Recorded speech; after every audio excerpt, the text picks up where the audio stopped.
이번 사연은 많은 분들이 공감하실 가정의 이야기입니다. 결혼 10주년 기념으로 준비했던 미국 여행. 그런데 갑자기 사고를 당했다는 시어머니. 알고 보니 모든 것이 거짓말이었다고 합니다. 미신을 맹신하는 시어머니와 그에 동조하는 남편.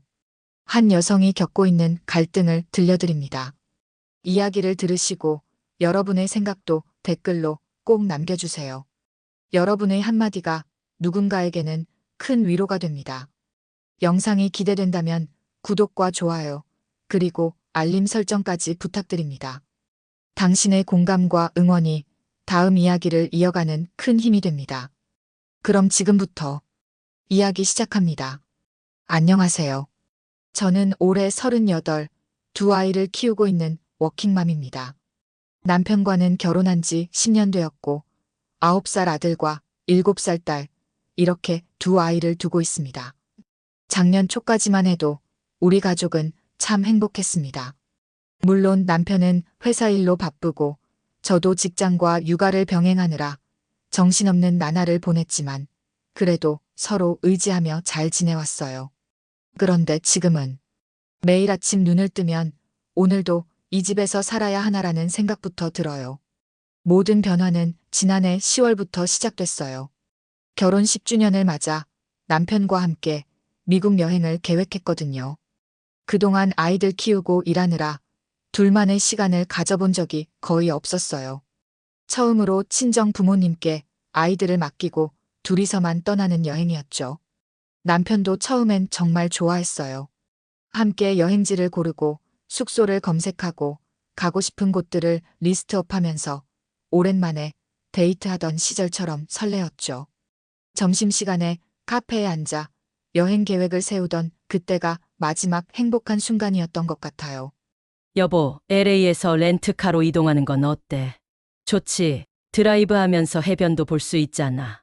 그렇게 설레는 마음으로 직장에서도 휴가를 신청했고 여행 가방도 새로 샀어요.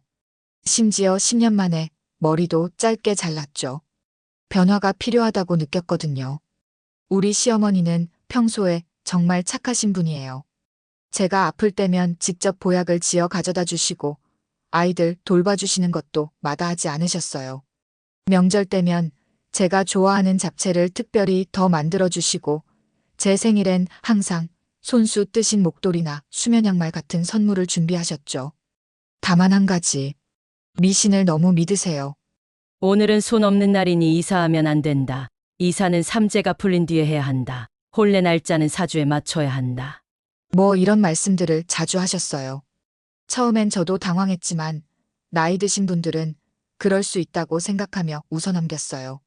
남편도 어머니의 그런 모습을 잘 알고 있었고 가끔은 저에게 미안해하며 우리 엄마가 옛날 사람이라 라고 말하곤 했어요. 여행 계획을 세우던 어느 날 시어머니가 저희 집에 오셨어요. 반찬도 몇 가지 싸오시고 손주들 용돈도 주시면서 평소처럼 자상하게 대해주셨죠. 그런데 미국 여행 이야기가 나오자 갑자기 표정이 굳으셨어요. 올해는 해외여행이 좀 안 좋을 것 같은데. 그 말을 듣고 남편이 물었죠. 왜요? 무슨 일 있어요? 요즘 꿈자리가 안 좋아. 그리고 작년에 점쟁이가 그랬어. 올해는 해외로 나가면 안 좋다고. 저는 그 말을 듣고 남편을 바라봤어요. 남편은 잠시 고개를 숙이더니 이내 웃으며 말했죠. 에이, 어머니. 그런 거 믿으면 안 돼요. 우리 이번에 꼭 하기로 했어요. 아내도 회사에서 휴가 다 받아놨고요. 시어머니는 더 말씀하지 않으셨지만 걱정스러운 눈빛으로 저를 바라보셨어요. 그때만 해도 저는 그저 시어머니의 또 다른 미신적인 걱정 중 하나라고만 생각했죠. 여행 준비를 계속했고 모든 게 순조롭게 진행되는 듯 했어요. 그런데 여행을 2주 앞두고 갑자기 모든 게 바뀌었습니다. 남편에게 긴급한 전화가 왔어요. 시어머니가 주방에서 끓는 물에 데어 심한 화상을 입으셨다는 거예요. 시어머니의 화상 소식을 듣고 남편은 곧바로 차를 몰고 시어머니 댁으로 달려갔어요. 저는 회사에 있어서 바로 갈 수 없었는데 퇴근 후 시어머니 댁으로 향했죠. 시어머니 집에 도착했을 때 현관문을 열어준 남편의 표정이 심각했어요. 어머니가 많이 다치셨어. 다리에 붕대를 감으셨어. 불안한 마음으로 안방으로 들어갔더니 정말 시어머니께서 침대에 누워 계셨어요. 평소 항상 반드시 정리하셨던 머리카락도 헝클어져 있고 다리에 붕대가 감겨 있었죠. 어머니, 괜찮으세요? 어디가 많이 아프세요? 시어머니는 힘없는 목소리로 대답하셨어요. 아이고, 며느리. 내가 부엌에서 일하다가 실수로 끓는 물을 다리에 쏟았어. 많이 다쳤다. 그렇게 말씀하시면서도 시어머니는 저보다는 아들인 남편을 더 많이 쳐다보셨어요. 마치 무언가를 전달하려는 듯한 눈빛이었죠. 남편은 저에게 이렇게 말했어요. 의사가 최소 한 달은 집중치료가 필요하대. 20시간 누군가 옆에 있어야 하고, 우리 여행 어떻게 하지? 그 말을 듣는 순간 가슴이 철렁 내려앉았어요. 10년 만에 계획한 부부 여행이 물거품이 될 위기였으니까요. 하지만 시어머니의 건강이 더 중요하다는 생각도 들었죠. 그럼 여행을 미뤄야 할까? 그 말에 침대에 누워 계시던 시어머니가 갑자기 몸을 일으키셨어요. 아니, 그럴 필요 없어. 너희들 계획대로 가. 난 괜찮아. 내가 옆집 김 여사에게 부탁해놨어. 매일 와서 도와준대. 저는 시어머니의 반응이 의외였어요. 평소 같으면 아들이 곁에 있어주길 바라셨을 텐데 오히려 여행을 가라고 하시니까요. 남편도 당황한 듯 했어요. 어머니, 그래도 이 상태에서 혼자 계시면 어떡해요? 저희 여행은 다음에 가도 돼요. 그런데 시어머니는 더 강하게 고개를 저으셨어요. 아니야. 그럼 너 혼자라도 다녀와. 네. 무슨 말씀이세요? 아무래도 아들은 옆에서 나 좀 챙겨주면 좋긴 할 것 같고, 며느리도 여행 많이 기대했을 텐데 못 가게 하기도 미안하고, 그냥 혼자 다녀와도 괜찮으면 그렇게 해. 남편과 저는 거실로 나와 조용히 대화를 나눴어요. 여보, 어떡할까? 나 혼자 갈까? 아니면 둘 다 취소할까? 남편은 고민하는 표정으로 머리를 극적였어요. 글쎄, 취소하자니 네가 준비한 게 너무 아깝고, 내가 같이 가자니 어머니 상태가 걱정되고, 한참을 고민하던 남편이 결론을 내렸어요. 네가 혼자 다녀오는 게 좋겠어. 내가 어머니 간호할게. 어차피 김 여사 아주머니도 계속 도와주실 수는 없을 거고, 화상이 심하면 항상 누가 옆에 있어야 하니까. 그래서 결국 저 혼자 미국 여행을 가기로 했어요. 마음이 무거웠지만 이미 모든 준비가 끝난 상태였고 회사에서도 휴가를 승인받았기 때문에 어쩔 수 없었죠. 여행 출발 전날 다시 한번 시어머니 댁에 들렀어요. 필요한 것이 있는지 확인하고 싶었거든요. 시어머니는 여전히 침대에 누워 계셨어요. 하지만 전보다는 기운이 있어 보였죠. 옆에는 물약과 연고가 가지런히 놓여 있었어요. 어머니, 저 내일 출발해요. 필요한 거 있으세요? 시어머니는 미소를 지으시며 대답하셨어요. 아니, 없어. 잘 다녀와. 재밌게 놀다 와. 그러면서 시어머니는 베개 밑에서 무언가를 꺼내셨어요. 작은 부적이었죠. 이거 너 주려고 준비했어. 무당님이 특별히 만들어주신 거야. 여행할 때 꼭 가지고 다녀. 부적을 받아들면서 기분이 이상했어요. 한편으로는 시어머니의 진심 어린 걱정이 느껴져서 감동이었지만 다른 한편으로는 여전히 미신에 의존하는 모습이 안타까웠죠. 그날 저녁 남편이 짐을 챙기는 걸 도와주며 말했어요. 미안해. 같이 못 가서 다음에 꼭 둘이 여행 가자. 하지만 저는 왠지 모를 불안감에 사로잡혀 있었어요. 남편의 눈빛이 어딘가 회피하는 듯했고 말투도 평소와 달랐거든요. 그래도 떠나는 날 아침 남편과 아이들이 공항까지 배웅해 주었어요. 엄마 빨리 와요. 우리 딸 수아가 울먹이며 말했어요. 당연하지. 금방 올게. 아빠랑 재밌게 놀고 있어. 비행기에 오르면서도 계속 뒤돌아보게 됐어요. 마치 무언가 중요한 걸 놓치고 있다는 느낌이 들었거든요. 그렇게 저는 10년 만의 첫 해외여행을 혼자 시작하게 됐습니다. 그때는 몰랐어요. 이 여행이 제 결혼 생활의 전환점이 될 줄은요. 비행기에서 내려 미국 땅을 밟는 순간 이상하게도 어깨가 가벼워지는 느낌이 들었어요. 시차 적응이 안 돼서 피곤했지만 호텔에 짐을 풀고 창밖을 바라보니 기분이 묘하더군요.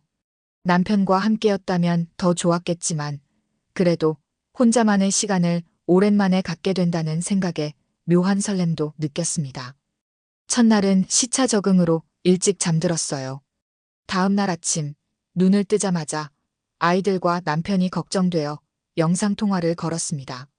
다행히 아이들은 아빠와 함께 잘 지내고 있었고 남편도 어머니가 많이 호전되고 있다고 했어요.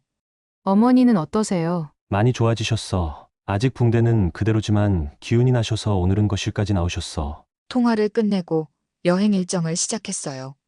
처음에는 혼자 여행하는 게 어색했지만 점점 자유로움을 느끼기 시작했죠. 누구의 눈치도 보지 않고 제가 가고 싶은 곳을 마음껏 다닐 수 있었으니까요. LA의 번화가를 걷고 유명한 미술관도 방문하고 현지 음식도 맛보면서 오랜만에 온전히 나로서 시간을 보냈습니다. 여행 3일째 되는 날 오랜만에 여유로운 아침을 보내며 호텔방에서 소셜미디어를 둘러보고 있었어요. 그때였어요. 페이스북에서 제 눈을 의심할 수밖에 없는 사진 한 장을 발견했죠.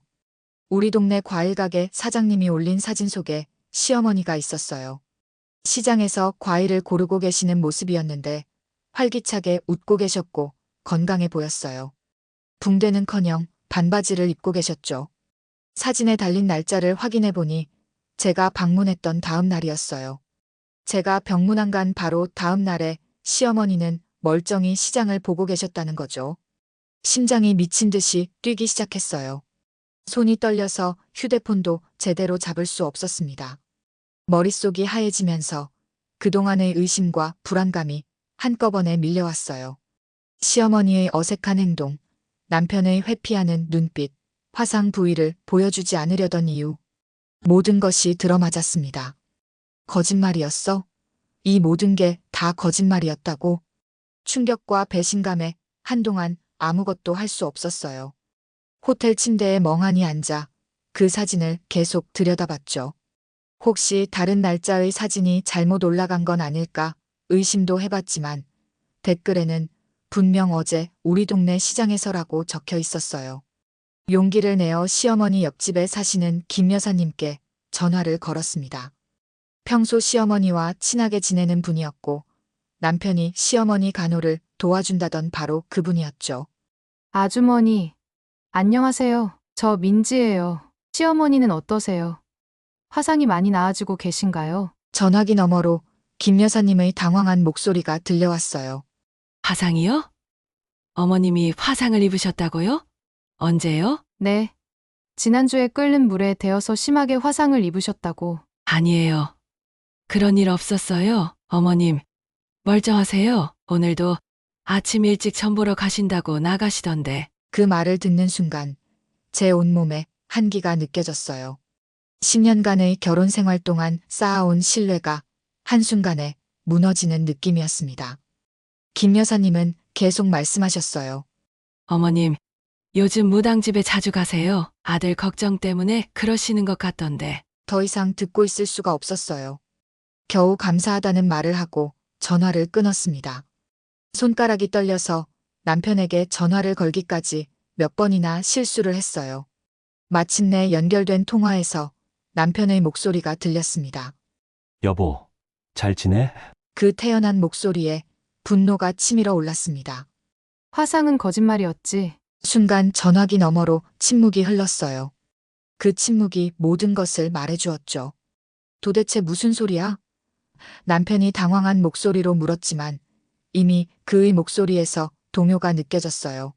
시장에서 시어머니 사진을 봤어. 김 여사님과도 통화했고, 어머니는 화상 같은 거 입은 적 없잖아. 또다시 침묵이 흘렀습니다. 그리고 마침내 남편이 한숨을 쉬며 말했어요. 미안해. 어머니가 너무 걱정하셔서. 걱정. 뭔 걱정? 나를 이렇게 속인 게 걱정이야? 어머니가 내가 해외에 나가면 큰 재앙이 온다고 믿으셨어. 무당이 그렇게 말했대. 근데 네가 여행을 너무 기대하고 있어서 어머니가 이런 계획을 생각해내신 거야. 저는 이 상황이 믿기지 않았어요. 제 남편이 10년을 함께한 남편이 미신 때문에 저를 속였다니요. 그것도 어머니와 공모해서요. 그래서 나만 보내고 너희들은 뭐 했어? 지금 어머니는 어디 계신데? 어머니는 지금 집에 계셔. 붕대 다 풀고 화상은 다 나았고? 남편은 대답하지 못했어요. 더 이상의 거짓말은 불가능하다는 걸 알았던 거겠죠. 분노와 배신감에 저는 자리에 주저앉았어요. 그동안 왜 불편했는지, 왜 이상한 느낌이 들었는지 이제야 이해가 됐어요. 제 직감이 그토록 강하게 무언가 잘못되었다고 말하고 있었던 거였어요. 내가 스크린샷 보낼 테니 한번 봐. 시어머니가 시장에서 과일 고르는 사진. 병문안 간 바로 다음날 찍힌 거야. 남편에게 사진을 보낸 뒤 전화를 끊었어요. 머리가 너무 아팠고 더 이상 대화할 기력도 없었으니까요. 그날 하루는 호텔방에만 있었어요. 밖에 나갈 기분이 아니었죠. 계획했던 일정도 모두 취소했어요. 밤새 생각했어요. 이 모든 게 정말 미신 때문이었을까? 그렇다면 남편은 그 미신을 얼마나 믿고 있는 걸까? 시어머니의 말이라면 뭐든 다 믿고 따르는 걸까? 다음 날 아침 결심했어요. 일정을 앞당겨 귀국하기로 했습니다. 이 상황을 직접 마주하고 정리해야겠다는 생각이 들었어요. 비행기 표를 변경하고 짐을 챙기는 내내 마음은 무거웠지만 한편으로는 단단했습니다. 남편이 몇 번이나 전화를 걸어왔지만 받지 않았어요. 문자만 간단히 보냈죠. 비행기표 바꿨어. 내일 도착해. 그때 얘기하자. 그렇게 저는 꿈에 그리던 미국 여행을 반도 즐기지 못한 채 한국행 비행기에 몸을 실었습니다. 비행기 안에서 창밖을 내다보며 생각했어요. 이게 정말 미신 때문일까? 아니면 더 숨겨진 이유가 있는 걸까? 그때는 몰랐어요. 이 상처가 얼마나 깊어질지, 그리고 앞으로 더 큰 폭풍이 기다리고 있다는 것을요. 인천공항에 도착했을 때 남편은 이미 기다리고 있었어요. 창백한 얼굴과 피곤해 보이는 눈빛이 제게 미안함을 표현하고 있었지만 저는 그런 표정에 더 이상 마음이 움직이지 않았어요. 침묵 속에 차에 탔고 집으로 가는 내내 우리는 거의 말을 하지 않았습니다. 아이들은 친정 부모님 집에 맡겨둔 상태였어요. 우리의 대화가 아이들에게 상처가 될 수 있다는 걸 우리 둘 다 알고 있었으니까요. 집에 도착하자마자 저는 남편에게 물었어요. 도대체 어떻게 된 일인지 솔직하게 말해줘. 남편은 한숨을 깊게 내쉬더니 소파에 앉았어요. 어머니가 몇 달 전부터 계속 강하게 주장하셨어. 내가 올해 해외에 나가면 큰 재앙을 당할 거라고. 처음엔 나도 그냥 웃어넘겼는데 어머니가 무당을 찾아가고 점을 보시더니 갈수록 더 확신하시는 거야. 그래서 나한테 거짓말하기로 했다고. 화상이라는 거짓말까지 꾸며서. 미안해. 처음엔 그냥 여행을 미루려고 하려고 했는데 네가 너무 기대하는 것 같아서 차마 말을 못했어. 그러다가 어머니가 이런 계획을 제안하셨어. 네 혼자 가고 내가 어머니 간호한다는 핑계로 한국에 남는 거. 어머니 말로는 네가 가는 건 전혀 문제 없대. 무당이 그러더래. 저는 화가 나서 손을 떨었어요. 우리 결혼 생활 10년 동안 이렇게 화가 난 적은 없었던 것 같아요. 그래서 내가 미국에 있는 동안 너희는 뭘 했어? 어머니는 멀쩡히 시장 다니고 너는 뭘 했냐고. 남편은 고개를 숙이고 말했어요. 나는 계속 회사 다녔어. 어머니는 평소처럼 사셨고. 그럼 왜 매일 어머니가 호전되고 있다고 거짓말했어? 호텔 예약도 다 취소하고. 어머니가 그게 좋을 거라고. 미안해. 정말 미안해. 그 말을 듣는 순간 남편을 보는 내 눈에 눈물이 고였어요. 이 사람이 정말 내 남편이 맞나? 10년을 함께한 사람이 맞나? 이런 의심이 들 정도로 너무나 낯설게 느껴졌어요. 미안하다고 말하면 다 해결될 것 같아? 내가 얼마나 기대했는지 알아. 10년 만에 처음으로 우리만의 시간을 가질 수 있을 거라고. 얼마나 기다려왔는지. 남편은 할 말을 잃은 듯 그저 고개만 숙이고 있었어요. 그때 갑자기 현관문 벨이 울렸습니다. 누구지? 하고 생각하며 문을 열었는데 그곳에는 시어머니가 서 계셨어요. 어머니? 시어머니는 제 얼굴을 보자마자 놀란 표정을 지으셨어요. 민지야, 벌써 돌아왔어. 내가 우리 아들 좀 데리고 가려고 왔는데. 그 모습을 보는 순간 모든 분노가 치밀어 올랐어요. 붕대도 없고 화상의 흔적도 없이 멀쩡한 모습으로 서 계신 시어머니를 보니 참을 수가 없었습니다. 어머니, 들어오세요. 우리 셋이서 얘기 좀 해야겠어요. 시어머니는 조금 당황스러운 표정으로 집 안으로 들어오셨어요. 남편의 얼굴이 더 창백해졌고 시어머니는 상황을 파악하려는 듯 우리 둘을 번갈아 쳐다보셨습니다. 무슨 일이니? 민지야, 여행은 어땠어? 저는 곧바로 본론으로 들어갔어요. 어머니, 화상은 거짓말이었죠. 제가 다 알아요. 시어머니의 표정이 굳어졌어요. 잠시 침묵 후 그녀는 의자에 앉으시더니 한숨을 내쉬었습니다. 그래. 거짓말이었다. 하지만 내 아들을 지키기 위한 거였어. 아들을 지키기 위해서 거짓말을 하셨다고요? 저를 속이고 제 남편까지 거짓말을 하게 만드셨잖아요. 시어머니는 흔들림 없이 제 눈을 바라보며 말씀하셨어요. 너도 엄마가 되면 알게 될 거야. 자식이 위험할 때는 어떤 일도 할 수 있다는 걸. 위험이요. 무슨 위험인데요? 시어머니는 손가방에서 부적 하나를 꺼내셨어요. 빨간색 천에 검은 글씨로 뭔가가 쓰여 있었죠. 내가 다니는 무당님이 아주 영험하신 분이야. 그분이 올해 우리 아들이 해외에 나가면 큰 재앙이 온다고 했어. 사주팔자에 물과 관련된 큰 화가 있대. 비행기가 바다에 빠지거나 물에 빠져 죽을 수도 있다고. 어머니, 그게 무슨 말씀이세요? 그런 미신을 믿으시는 거예요? 미신이 아니야. 우리 무당님은 늘 맞춰. 내 병도 우리 집안일도 다 알아맞히셨어. 네가 이해 못하는 게 당연해. 젊은 사람들은 다 그래. 하지만 나는 내 아들을 지켜야 했어. 남편은 그저 묵묵히 듣고만 있었어요. 저는 남편을 바라보며 물었죠. 당신도 이걸 믿는 거야? 남편은 머뭇거리다 대답했어요. 전부 다 믿지는 않지만 어머니가 그렇게 확신하시니까 불안했어. 그리고 혹시나 하는 마음도 있었고. 그 말을 듣는 순간 제 심장이 무너져 내렸어요. 남편도 어느 정도 미신을 믿고 있었다니 이건 단순한 거짓말 이상의 문제였습니다. 그럼 앞으로도 무당이 뭐라고 하면 또 이런 식으로 나를 속일 거야? 남편은 머리를 감싸며 말했어요. 아니, 그건 시어머니가 말을 자르셨어요.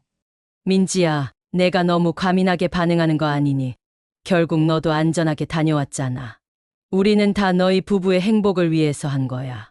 그 말에 더 화가 났어요. 제 감정이나 제 선택권을 완전히 무시하는 시어머니의 태도가 참을 수 없었죠. 행복이요. 제가 지금 행복해 보이세요. 거짓말에 속아서 혼자 여행 가서 그것도 중간에 진실을 알아버려서 다 취소하고 돌아왔는데 그게 행복이라고요? 제 목소리가 높아졌고 감정이 목까지 차올랐어요. 남편은 저를 진정시키려 했지만 저는 그의 손을 뿌리쳤습니다. 시어머니는 한숨을 쉬더니 남편을 바라보셨어요. 이래서 내가 처음부터 말하지 말라고 했잖아. 젊은 사람들은 이해를 못해. 그 말에 제가 폭발했어요. 어머니, 이건 이해의 문제가 아니에요. 신뢰의 문제예요. 가족끼리 이렇게 속이고 거짓말해도 된다고 생각하세요? 갑자기 시어머니의 표정이 변했어요. 부드럽던 얼굴이 차갑게 굳어지며 말씀하셨습니다. 내가 우리 아들을 33년 동안 키웠어.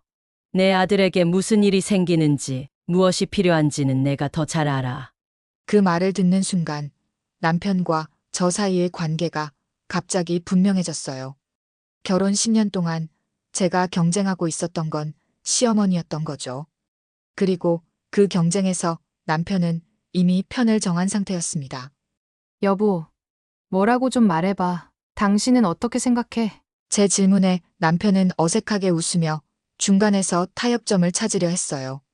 우리 진정하고 얘기해보자. 어머니도 당신도 다 내가 소중해서 그런 거잖아.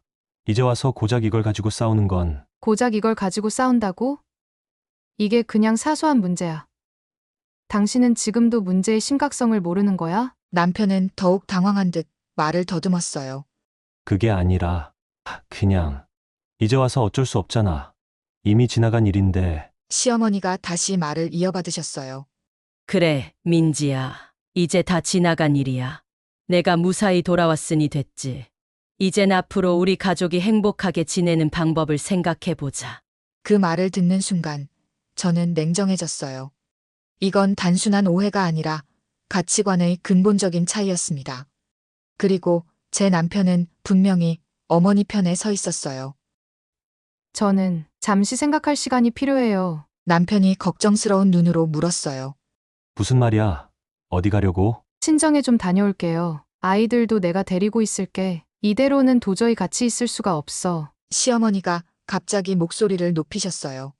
뭐, 우리 손주들을 데려간다고? 안 돼. 그건 안 된다니까. 하지만 저는 이미 결심을 했어요. 짐을 챙기기 시작했고 남편은 어찌할 바를 모르고 저와 어머니 사이에서 갈팡질팡했습니다. 여보, 제발, 우리 이렇게 하지 말자. 진정하고 얘기해보자. 저는 손을 저으며 말했어요. 지금은 말할 기분이 아니야. 진정되면 연락할게. 짐을 싸서 현관문을 향해 나가려는데 시어머니가 제 팔을 붙잡으셨어요.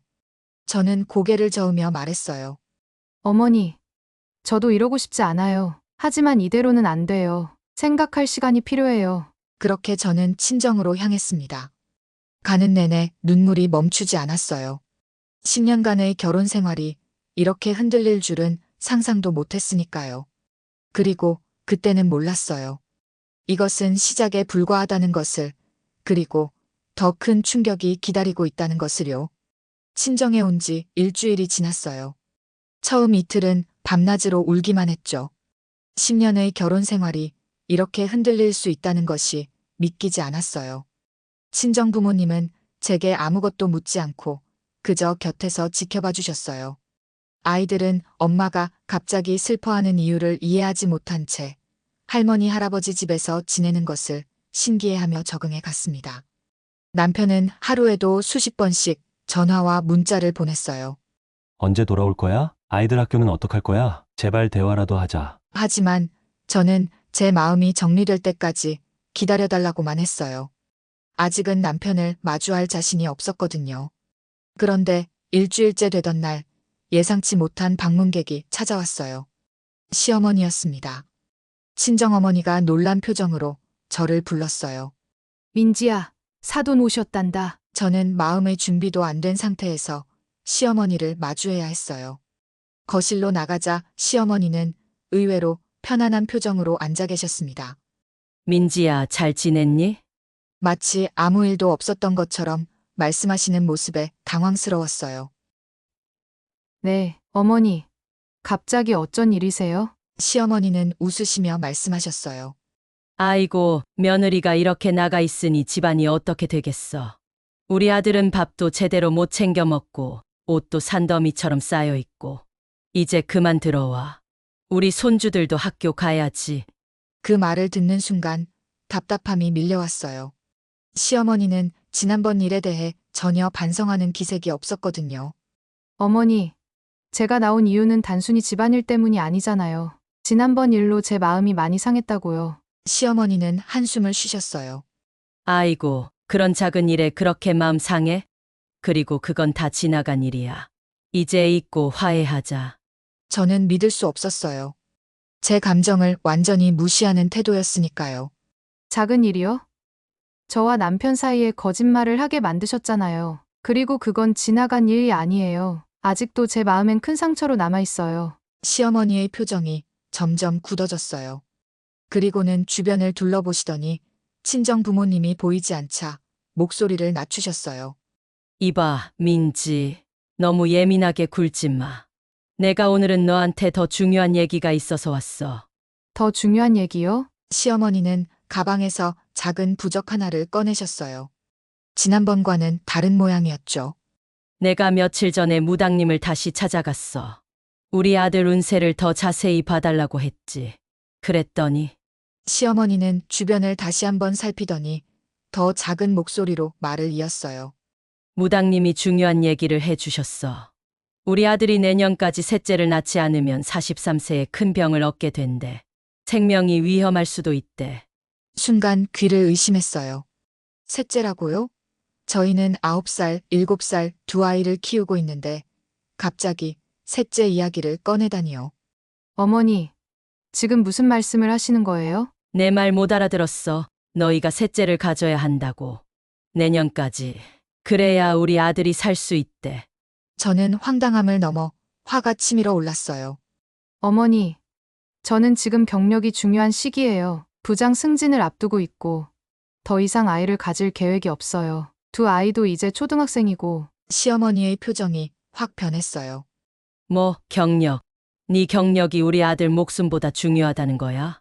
그게 아니라 어머니, 셋째를 갖는 건 저와 남편이 함께 결정할 문제예요. 그리고 지금은 전혀 그럴 상황이 아니에요. 시어머니는 갑자기 일어나서 제 방으로 들어가셨어요. 저는 당황해서 따라갔죠. 그런데 시어머니가 제 가방을 뒤지기 시작하셨어요. 어머니, 뭐 하시는 거예요? 시어머니는 제 말을 듣지 않고 계속 뒤지시다가 마침내 작은 약통을 발견하셨어요. 제 피임약이었죠. 이게 뭐야? 피임약이지. 그러니까 애가 안 생기는 거야. 저는 너무 당황스러웠어요. 제 개인 물건을 이렇게 함부로 뒤지는 것도 충격이었지만 시어머니가 제 약까지 알고 계셨다는 사실이 더 놀라웠죠. 어머니, 그건 제 개인 물건이에요. 어떻게 남의 가방을 마음대로 뒤지세요? 시어머니는 약통을 들고 격분하셨어요. 이걸 당장 끊어. 당장 우리 아들 목숨이 위험하다고. 친정어머니가 소란을 듣고 방으로 들어오셨어요. 무슨 일이에요? 시어머니는 친정어머니를 보시고도 아랑곳하지 않으셨어요. 이것 좀 보세요. 우리 며느리가 피임약을 먹고 있었어요. 무당님이 셋째를 낳아야 우리 아들이 산다고 했는데. 친정어머니는 당황스러운 표정으로 상황을 이해하려 애쓰셨어요. 아니, 그게 무슨 말씀이세요? 저는 울음이 나올 것 같았지만 최대한 침착하게 말했어요. 엄마, 괜찮아요. 어머님이 미신을 좀 믿으세요. 이제 제가 셋째를 낳아야 남편이 43세에 큰 병에 걸리지 않는데요. 친정어머니의 표정이 굳어졌어요. 사돈, 진정하시고 우선 앉으세요. 이런 일은 부부가 결정할 문제고. 시어머니는 들을 생각이 없으신 듯 했어요. 뭘 부부가 결정해요. 내 아들 목숨이 달린 일인데. 민지야, 널 며느리로 받아들일 때부터 내가 우리 집안 내력에 대해 말했잖아. 우리 집은 무당님 말씀을 중요하게 여긴다고. 사실 결혼 전에 그런 이야기를 들은 적은 없었어요. 하지만 시어머니는 마치 제가 다 알고 있었던 것처럼 말씀하셨죠. 어머니, 저는 그런 이야기 들은 적 없어요. 그리고 설사 들었다 해도 이건 너무 지나쳐요. 제 몸에 대한 결정권은 제게 있어요. 그 말에 시어머니의 얼굴이 벌겋게 변했어요. 뭐, 네 몸. 그 몸으로 내 아들의 자식을 낳을 의무가 있잖아. 그리고 우리 아들 살리는 게 그렇게 어려워. 셋째 하나 낳는 게. 친정어머니가 중재하려 하셨지만 상황은 이미 격해져 있었어요. 시어머니는 피임약통을 바닥에 던지셨고 저는 그것을 주워들었습니다.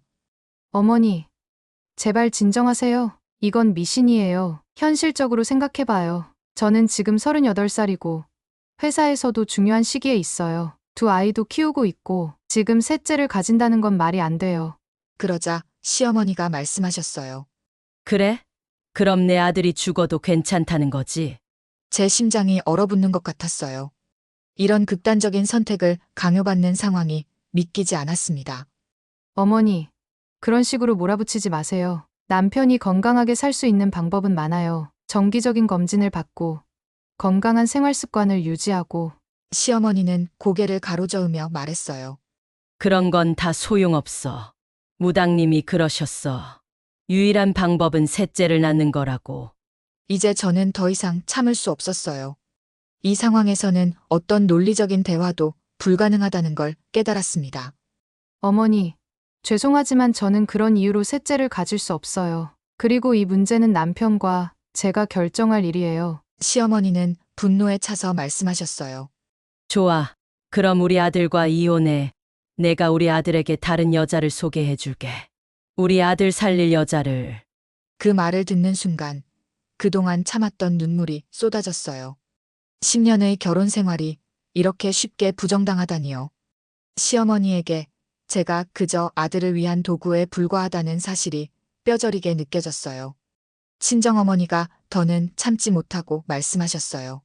사돈, 그런 말씀은 너무하시네요. 민지는 10년 동안 며느리로서, 엄마로서 최선을 다했어요. 그런데 이렇게 무당의 말 한마디에 이혼을 운운하시다니. 이제 저는 결심했어요. 차분하게 말했습니다. 어머니, 저는 남편과 이야기해 볼게요. 하지만 제 생각은 변하지 않을 거예요. 셋째를 갖는 건 불가능해요. 시어머니는 분노에 찬 표정으로 말씀하셨어요. 그래? 그럼 오늘 저녁에 아들이 집으로 올 거야. 네가 얼마나 이기적인 사람인지 우리 아들에게 말해줄게. 그 말을 남기고 시어머니는 화를 내며 나가셨어요. 저는 그 자리에 주저앉아 펑펑 울었습니다. 친정어머니가 저를 안아주셨지만 마음은 이미 산산조각이 나 있었어요. 그날 저녁 남편이 정말로 찾아왔어요. 그의 표정은 복잡해 보였습니다. 여보, 어머니에게 들었어. 셋째 이야기. 저는 담담하게 물었어요. 당신은 어떻게 생각해? 정말 셋째가 필요해?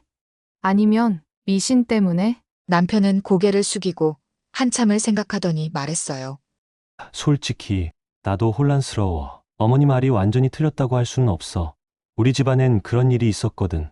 할아버지도 비슷한 예언을 들으셨는데 그걸 무시하고 몇 년 뒤에 정말 큰 병이 나셨대. 저는 충격을 받았어요. 남편도 어느 정도 이런 미신을 믿고 있다는 사실이 너무 실망스러웠습니다. 그럼 당신도 셋째를 원하는 거야? 남편은 망설이다가 대답했어요. 그게 나쁘지 않을 것 같아. 아이가 하나 더 있으면 우리 가정이 더 행복해질 수도 있잖아. 저는 눈물을 참으며 마지막 질문을 던졌어요. 정직하게 대답해줘. 셋째를 원하는 이유가 무당의 말 때문이야? 아니면 정말 아이를 더 원해서야? 남편은 눈을 피하며 말했어요. 둘 다. 아니, 사실은 어머니가 너무 걱정하시니까 나도 불안해.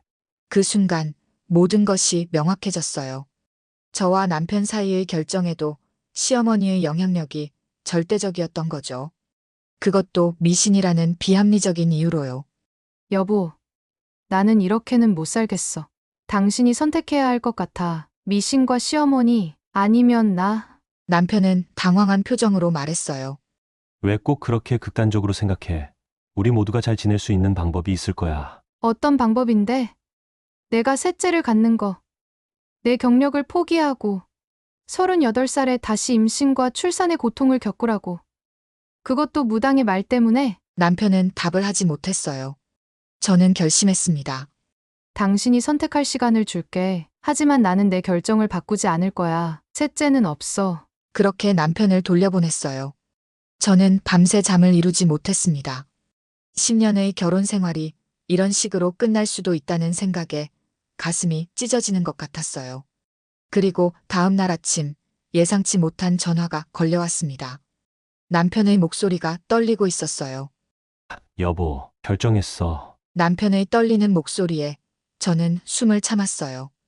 이 한마디가 우리 가족의 미래를 결정할 테니까요. 뭐라고 결정했어? 잠시 침묵이 흘렀고 남편이 깊게 숨을 들이쉬는 소리가 들렸어요. 나는 당신과 아이들을 선택할게. 순간 온몸에 전류가 흐르는 듯 했어요. 정말 남편이 저희 편을 들겠다고 한 건가요? 10년 동안 한 번도 시어머니 앞에서 단호하게 저를 선택한 적 없던 남편이었는데 정말이야. 시어머니는? 미신은? 어젯밤 집에 돌아가서 어머니와 심각하게 얘기했어. 셋째 문제 때문에. 그런데 어머니가 완전히 달라지셨더라고. 내가 한 번도 본 적 없는 모습이었어. 어떻게? 어머니가 나한테 화를 내면서 너는 부모 말도 못 듣는 불효자라고 소리 지르셨어. 심지어 아버지가 살아계셨다면 이렇게 되지 않았을 텐데라며 우셨어. 남편의 목소리가 떨리고 있었어요. 시어머니가 남편을 그렇게 다그친 적은 처음이라고 했어요. 그리고 어머니가 무당에게 가서 내 옷가지를 가져가 구슬했다고 하셨어. 내가 모르게 그게 몇 년 전부터였대. 그때 난 엄청 충격을 받았어. 너무 놀라서 말을 잇지 못했어요. 시어머니가 아들 모르게 무당에게 구슬했다니. 여보, 그 순간 깨달았어. 이건 단순한 미신이 아니라 어머니의 강박 같은 거라는 걸. 어머니는 내 인생의 모든 결정을 통제하려고 하시는 거였어. 남편의 말에 눈물이 났어요. 드디어 남편이 깨달았구나 싶었죠.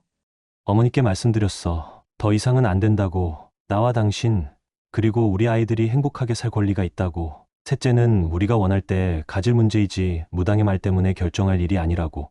어머니는 뭐라고 하셨어? 처음엔 충격받으셨어. 내가 날 버리는 거냐며 우셨지. 하지만 나도 단호했어. 어머니, 당신을 버리는 게 아니라 제 가정을 지키는 거예요 라고 말했어. 남편의 말에 저는 가슴이 뭉클해졌어요. 처음으로 남편다운 모습을 보여준 것 같았거든요. 그래도 저는 아직 완전히 확신할 수 없었어요. 너무 많은 일이 있었고 신뢰가 깨진 상태였으니까요.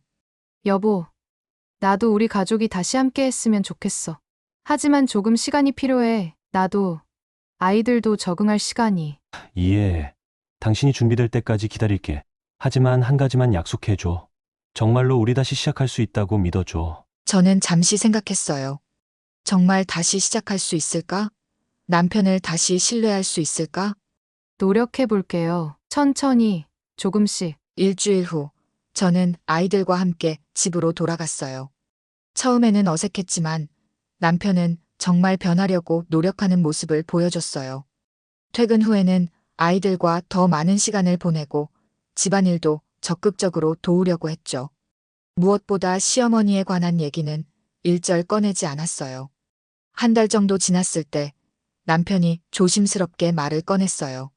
여보, 어머니가 우리 집에 오고 싶어 하셔. 아이들도 보고 싶으시대. 어머니 생신도 있고 하니 오랜만에 초대할까. 애들도 할머니 보고 싶어 하는 것 같고. 정말 고마워, 여보. 저는 아직 마음이 다 낫지 않았지만 어머니를 평생 안 볼 순 없는 거라 그렇게 결정했어요. 그날 어머니가 오셨고 저희와 밥을 먹는데 조용히 식사만 하시더라고요. 그러다 눈치를 보며 이야기를 꺼내셨어요. 며느라, 집으로 돌아와줘서 고맙. 근데 셋째는 전혀 생각 없는 거니? 어머니, 저 진짜 셋째는 전혀 생각하고 있지 않아요. 저희가 알아서 할게요. 그렇게 말했지만 여전히 어머니는 계속 셋째 이야기를 하셨어요. 여전히 어머니는 미신을 믿는 듯 했죠. 어머니, 다시 한 번 더 셋째 이야기하면 저는 이 사람이랑 같이 못 살아요. 제가 참다 못해 이야기했어요. 그러자 남편이 놀란 얼굴로 이야기하더라고요. 아무리 그래도 엄마한테 무슨 말버릇이야? 그냥 참으면 되잖아. 그 말을 듣고 남편을 한참 바라봤어요. 남편은 저를 이해해주고 제 편이 된 듯 했지만 다시 제자리였어요. 그냥 우리 여기까지 해요.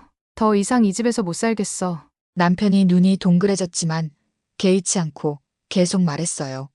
어디까지가 우리의 삶이고 어디까지가 미신의 삶인지 모르겠어. 미신을 믿는 것 자체도 이해가 안 되는데 나한테까지 강요하면 난 못 살아. 그렇게 말하고 그 길로 집을 나와 저는 지금 친정에서 지내고 있습니다. 여러분은 어떻게 생각하세요? 제가 너무 극단적인 선택을 한 걸까요? 아니면 자신의 행복을 위해 필요한 결정이었을까요? 앞으로도 이런 갈등이 또 생길 수 있을 텐데 저는 잘 해낼 수 있을까요? 이대로 살아가도 괜찮을까요? 여러분의 의견을 들려주세요.